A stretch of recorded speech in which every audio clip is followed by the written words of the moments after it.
The biggest institutional landlords in America are selling Florida real estate.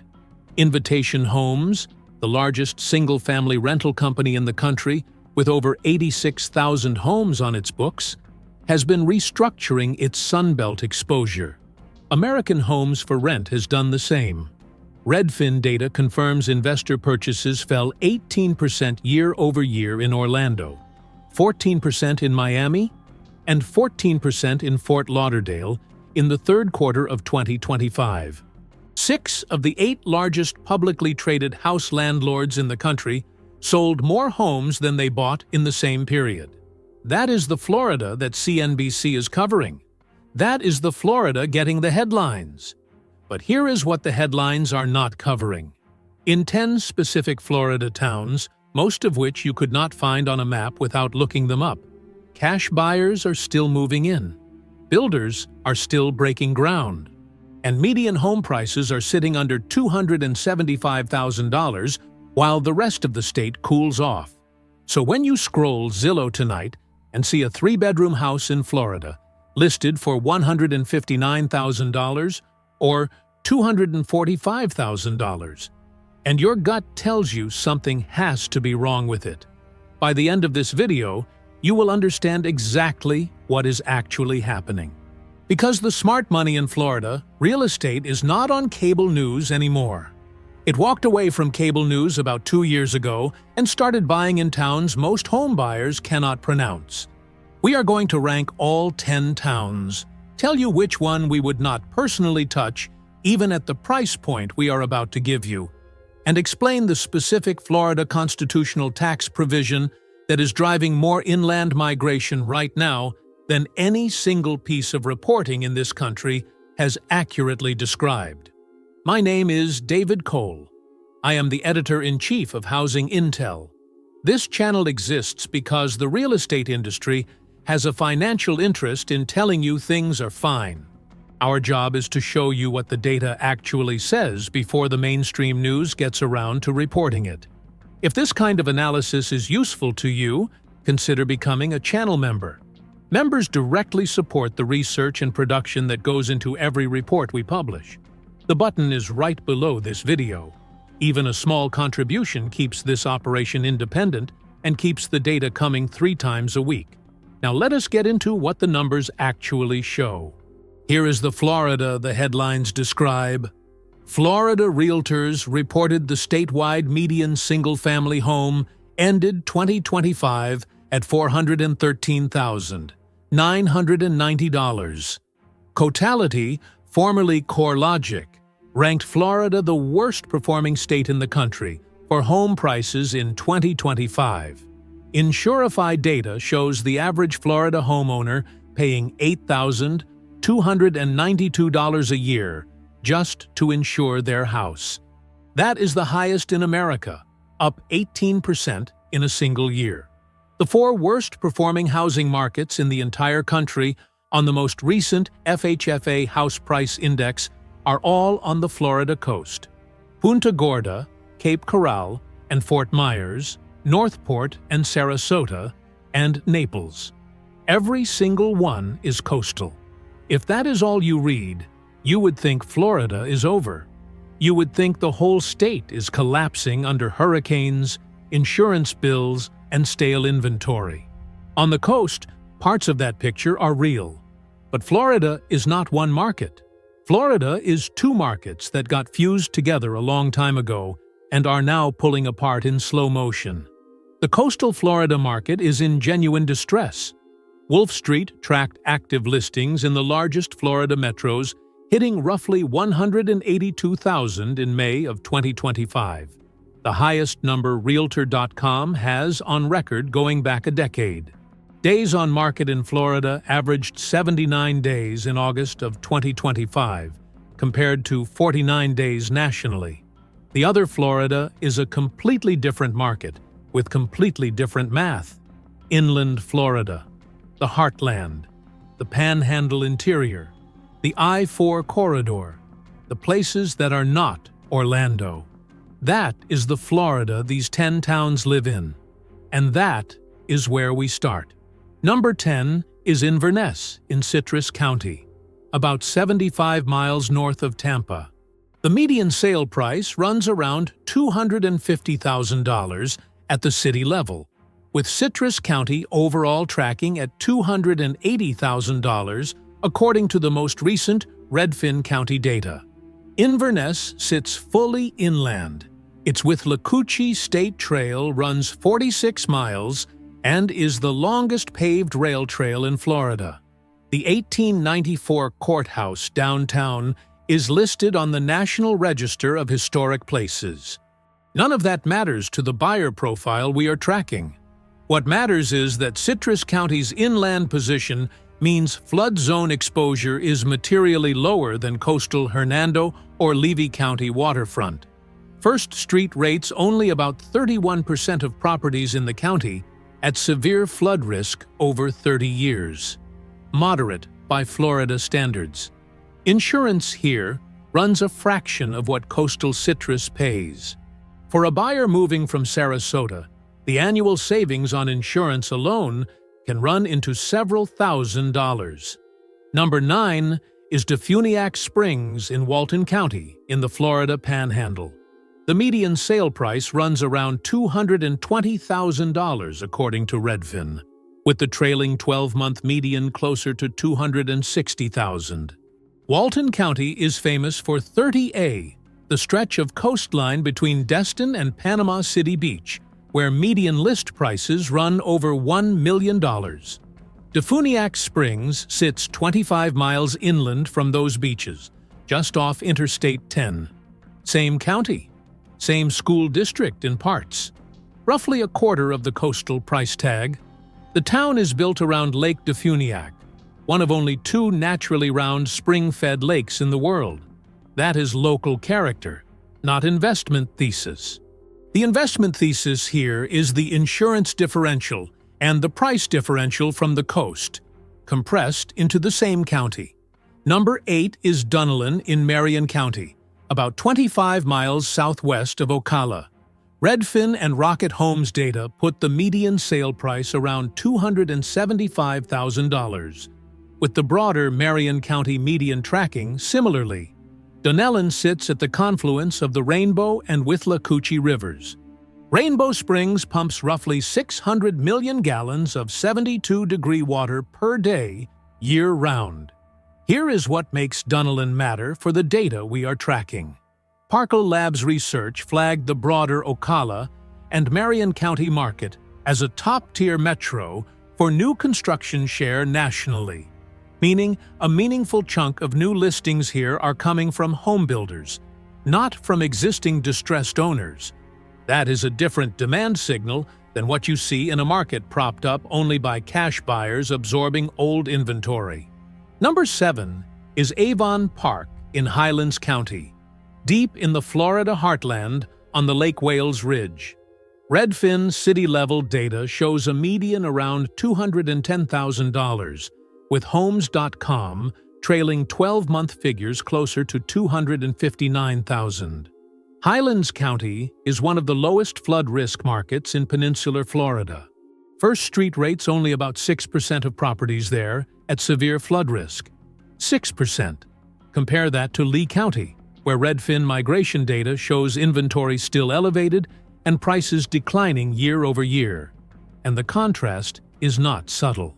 Avon Park sits next to Avon Park Air Force Range, the largest bombing and gunnery range east of the Mississippi, at 106,000 acres, dating back to World War II training operations. That kind of permanent federal land use designation is a constraint on sprawl that keeps the surrounding land market relatively stable. Number 6 is Lake Placid, also in Highlands County, about 20 miles south of Avon Park. The county-level Redfin median sits around $279,900, with Lake Placid running in a similar range on recent listings. Lake Placid is the caladium capital of the world, producing over 95% of all caladium bulbs grown in the United States. It has 47 outdoor murals painted across its downtown buildings and is surrounded by 27 named lakes. What matters for buyers running the numbers is that Highlands County as a whole consistently shows flood risk profiles among the lowest in the state, combined with effective property tax rates under 1% in most of the county. Number 5 is Arcadia in DeSoto County, about 50 miles east of Sarasota and 50 miles north of Fort Myers. Redfin city-level data shows a median around $243,000, though volume is thin.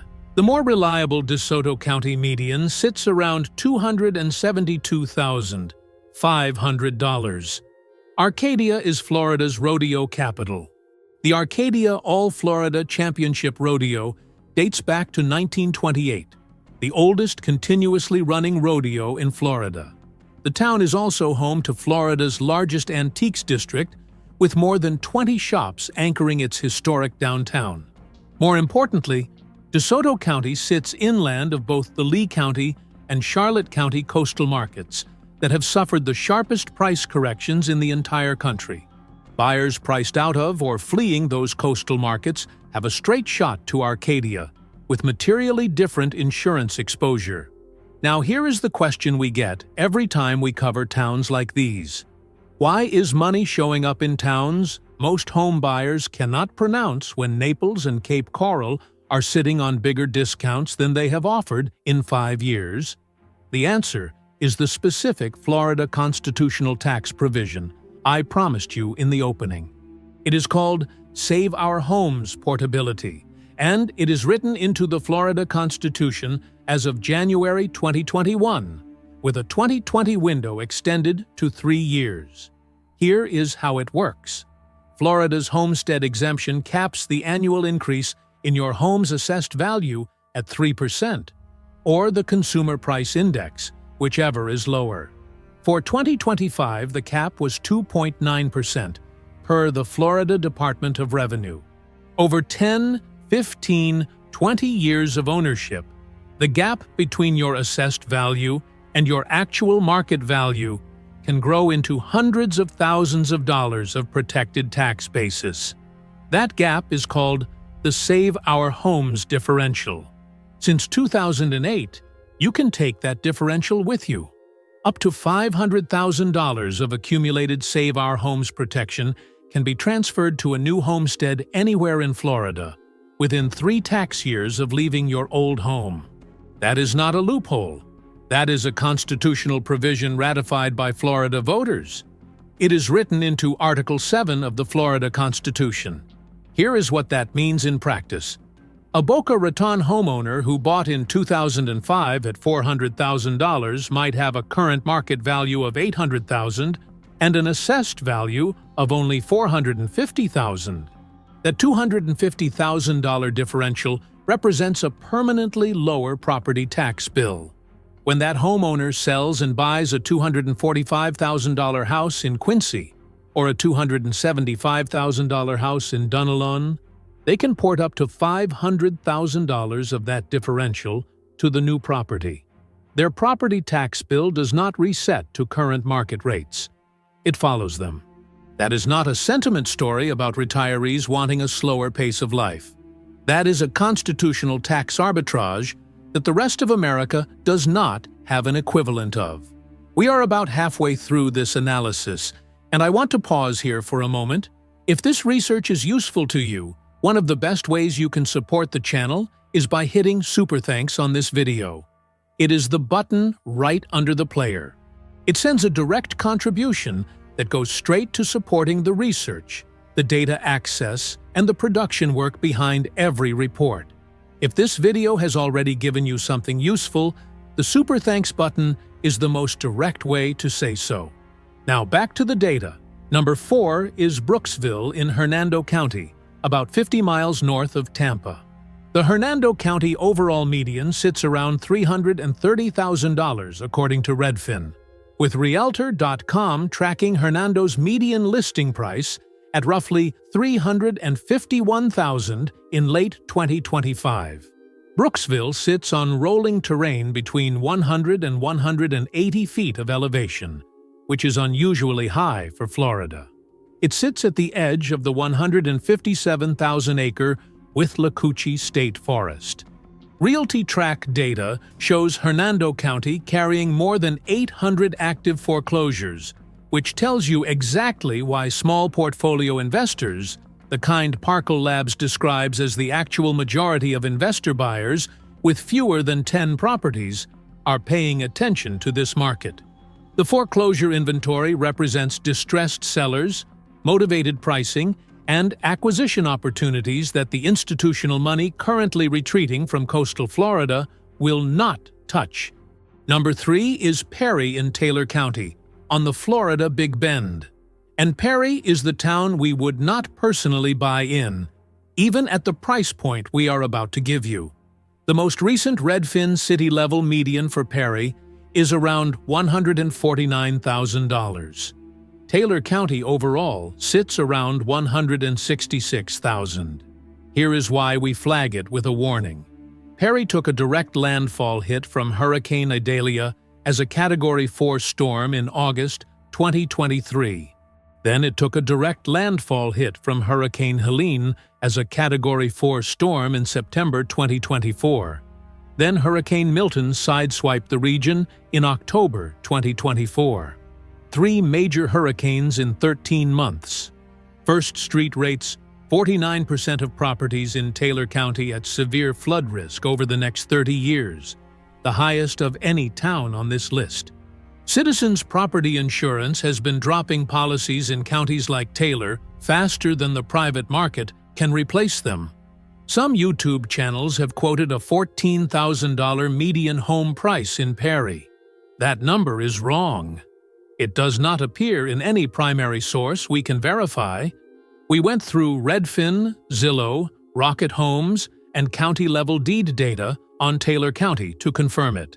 The actual median is closer to $149,000. Still cheap by Florida standards, but not the fantasy figure that has been circulating. We would rather give you the real number and tell you the structural risk attached to it than repeat a viral statistic that falls apart under 30 seconds of fact-checking. Drop a comment below if you think we are wrong about Perry. The Big Bend properties are the most debated category we cover, and we want to hear the case if you see it differently. Number 2 is Palatka in Putnam County, about 60 miles southwest of Jacksonville on the St. Johns River. Redfin city-level data shows a median around $153,000, though that sample is thin with only a handful of closings in any given month. The more durable Putnam County median sits around $234,000. Atom Data Solutions shows roughly 30% of Palatka homes are equity-rich, and Bankrate puts months of supply at over 11, which is exactly the buyer-leaning condition that pulls in cash investors. Redfin's migration tracker shows Miami, New York, and Washington as the top inbound search metros for Palatka. That is the classic out-of-state cash buyer pattern. Somebody who sold a high-cost market home and is looking for yield and affordability at the same time. Palatka's flood risk profile is also far better than its waterfront appearance suggests. First Street rates only 8% of Palatka properties at severe flood risk over 30 years. And number 1 is Quincy in Gadsden County, about 25 miles northwest of Tallahassee, right off Interstate 10. The Gadsden County median sits around $260,000 according to Redfin. Rocket Homes puts the Quincy city-level median around $245,000. Effective property tax rates in Quincy run under 1%, below the Florida median. Quincy has an unusual piece of financial history attached to it. In the 1920s, a local banker named Pat Monroe reportedly encouraged the town's farmers and merchants to buy Coca-Cola stock when it was unfashionable. By the 1990s, the town was widely reported to have one of the highest concentrations of millionaires per capita in the country. That piece of local lore is interesting, but not the reason builders are paying attention. The reason builders are paying attention is the I-10 corridor access and the Tallahassee metro proximity at a fraction of the Tallahassee price. Here is why the builder data matters for towns like Palatka and Quincy and the others on this list. DR. Horton, the largest home builder in America, disclosed in their fourth quarter fiscal 2025 earnings call that their Southeast region accounted for 21% of net new orders. Horton closed 84,863 homes in fiscal 2025 across their home building segment. Their build-to-rent program is expanding while their resale market exposure cools. Tri-Point Homes entered Central Florida in April 2024 and specifically called the I-4 corridor stronger than other parts of the state. Parkle Labs research flagged Ocala, Crestview, and Pensacola as national leaders in new construction share of new listings. That is the third smart money signal stacking on top of the insurance differential and the Save Our Homes portability math. So here is what is actually happening in these 10 towns. 3 structural forces are stacking on top of each other in markets the headlines are not covering. The first force is the insurance differential. Inland Florida pays a fraction of what coastal Florida pays, sometimes 1/3 the annual premium for the same priced home. Citizens Property Insurance lost 73% of its policy count between October 2023 and early 2026, dropping from 1.42 million policies to 395,144, the lowest count since 2012. Those policyholders are not leaving the state. Many of them are moving 60 miles inland and re-establishing coverage in a market where the actuarial math is completely different. The second force is Save Our Homes portability, the constitutional provision that lets Florida homeowners carry up to $500,000 of accumulated assessed value protection to a new homestead within 3 years. That single provision is the structural reason long-tenure coastal Florida homeowners are not abandoning the state. They are moving inland and protecting their tax bill in the process. No other state in America has an equivalent of this provision. The third force is the home builder pivot. The largest builders in the country are reallocating land budgets out of coastal Southwest Florida and into the I-4 corridor and inland tertiary markets. They are not buying distressed resale inventory. They are building new inventory in markets where land is cheaper, flood risk is lower, and the buyer profile includes out-of-state cash buyers and porting coastal homeowners who do not need financing. When you look at these 10 towns and your gut says the price looks wrong, the math behind those prices is not a mistake. It is a structural shift in what Florida real estate actually is right now and who is actually buying it. The headlines are still describing the Florida from 2021. The data is describing a Florida where the smart money walked away from cable news 2 years ago and started buying in markets the industry tours were not covering. And that is exactly why Housing Intel exists. We are here to give you the data, the analysis, and the honest picture that the real estate industry will never show you. If you found this video valuable, subscribe to Housing Intel right now and hit the notification bell so you never miss a report. The market moves fast. The people who stay informed are the ones who stay protected. We will see you in the next one.